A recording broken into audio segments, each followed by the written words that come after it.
Outside, there are a lot of civilians and reporters standing, and in a corner, two agents are watching. Suddenly, someone shouted, "Damn it!" It was Agent Bang Seong-gu, one of the agents on the scene.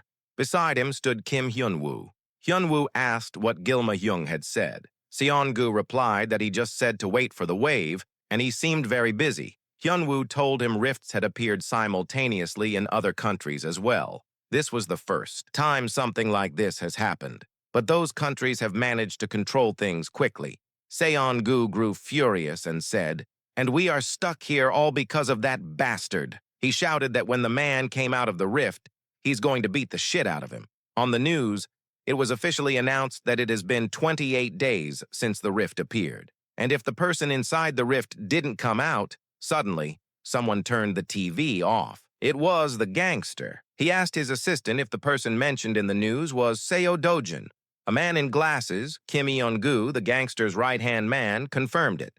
The gangster then asked how likely it was that Dojun would come out alive. The assistant replied that if he was just a normal civilian, it was very unlikely. The chances are even lower than 1%. The gangster grinned. "Him? An ordinary person? Ridiculous!" Then he asked, "What if he's an awakened?" The assistant replied that it would depend on what hero level he was. The gangster leaned back in his chair. The assistant asked what he was planning on doing.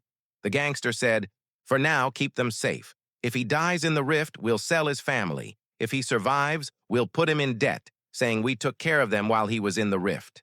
Inside the rift, many days had passed. Dojun had absorbed hundreds of ember stones, and now he could use fire-type mana anytime he wanted. Considering only the fire attribute, it was even superior to his past self.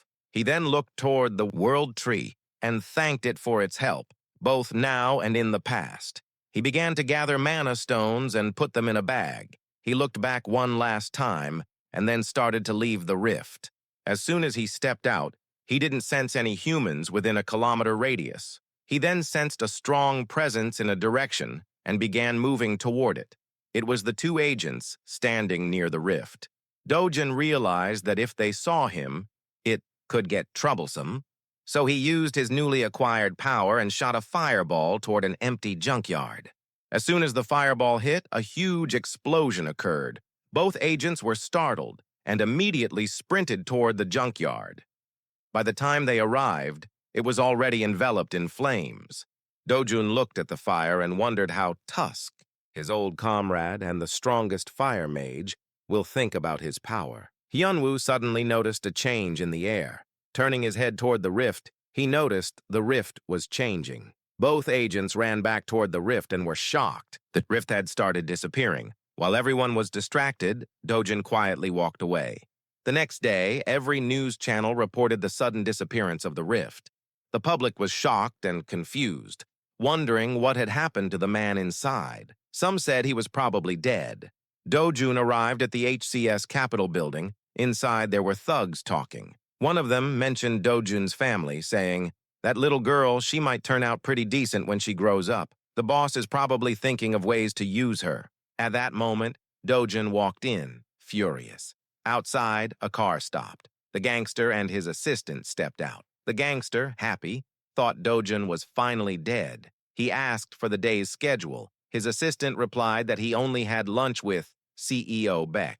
As he entered the building, a man suddenly went flying into a wall. Realization hit. The gangster knew he was fucked. The next thing he knew, Dojun slammed him to the ground. Dojun sat in the chair with his feet on the table, his voice low and intimidating as he told the gangster, "Crawl over here like a dog." When the gangster hesitated, Dojun said, "Didn't you hear me?" The gangster slowly crawled toward the table. Dojun continued, "Bark. You don't deserve to be treated like a human." The gangster tried to bark softly. Dojun suddenly slid his chair next to him, and the gangster started barking loudly like a crazy dog.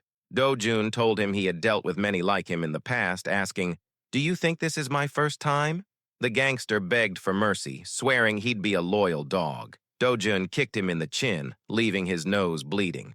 Calling the assistant over, Dojun declared him the new boss. The assistant hesitated for a second, then bowed, saying the gangster had many contacts and sudden replacement would raise questions. He asked Dojun to spare him once. Dojun coldly replied, Then toss him in a barrel and dump him in the sea. If you don't want to do it, I can throw all of you into a gate as monster food." Everyone in the room now knew Dojin meant business. The gangster got on his knees, begging for his life, swearing loyalty. Dojin sighed, thinking cutting them off here would make things clean and nice, but wondered if he had grown softer. He extended his hand. A spark of hope lit in the gangster's eyes as he grasped it, only for Dojin to set his hand on fire. Coldly, he told him this was his last chance.